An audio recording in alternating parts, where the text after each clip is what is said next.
আসসালামু আলাইকুম। TNN TV 24 থেকে সাথে আছি নাফিজ ইসলাম। সমাজ কল্যাণ এবং মহিলা ও শিশু বিষয়ক উপদেষ্টা শারমিন এস মুর্শিদ বলেছেন, আমরা যে দেশে বাস করি কোনো কিছু খুব দ্রুত হয় না, কিন্তু পৃথিবীতে এত দ্রুত গতিতে বিচার প্রক্রিয়া কোথাও হয় না, যেটা আমরা এবার 24কে কেন্দ্র করে করেছি। আমরা আইনের জায়গায় সংস্কার এনে আন্তর্জাতিক সহযোগিতায় দ্রুত নিজেদের ট্রাইব্যুনাল তৈরি করেছি। রোববার দুপুরে নারায়ণগঞ্জের নয়ামাটি এলাকায় শহীদ রিয়া গোপের বাড়িতে গিয়ে এসব কথা বলেন উপদেষ্টা। তিনি বলেন, রিয়া হত্যার বিচার হবে। এ সময় তার পাশে ছিলেন জেলা প্রশাসক জাহিদুল ইসলাম মিয়া ও অন্যান্য সরকারি কর্মকর্তারা।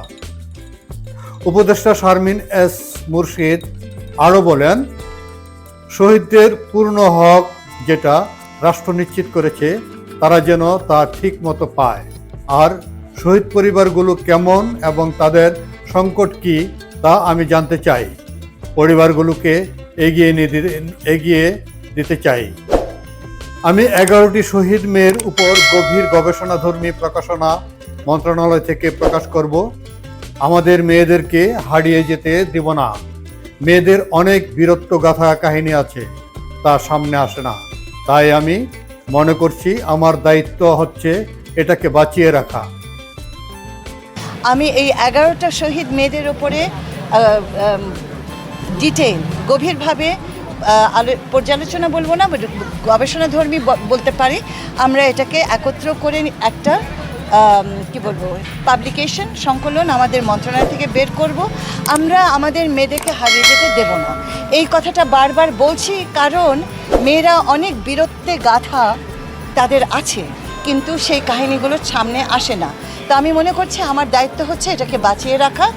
পরিবারগুলোকে এই ভাতাকে কেন্দ্র করে নানান জটিলতা আছে, সেই জটিলতাগুলো আমরা নজরে দিচ্ছি। রাষ্ট্রের একটা সরকারের একটা খুব পরিষ্কার জায়গা আছে, ভাবনা আছে, এবং সেই জায়গাটাতে আমরা কোনো শহীদের শিশু তাকে প্রাধান্য দিতে চাই। তার অভিভাবক যে তাকে যত্ন নিয়ে বড় করবে তাকে আমরা মাথায় রাখতে চাই, এবং তার পরিজনদেরকে যারা হকদার তাদেরকেও আমরা ভুলতে চাই না। কিন্তু এই নীতিমালার ভেতরে আমরা ভেবেছি, এবং আমাদের যে প্রশাসন আছে তারা খুব ন্যায্যতার সাথে সুন্দরভাবে এই কাজটি করছে। যদি ভুল হয়, ত্রুটি হয়, তোমরা হচ্ছে আমাদের বাড়তি চোখ, তোমরা অবশ্যই আমাদের নজরে আনবে।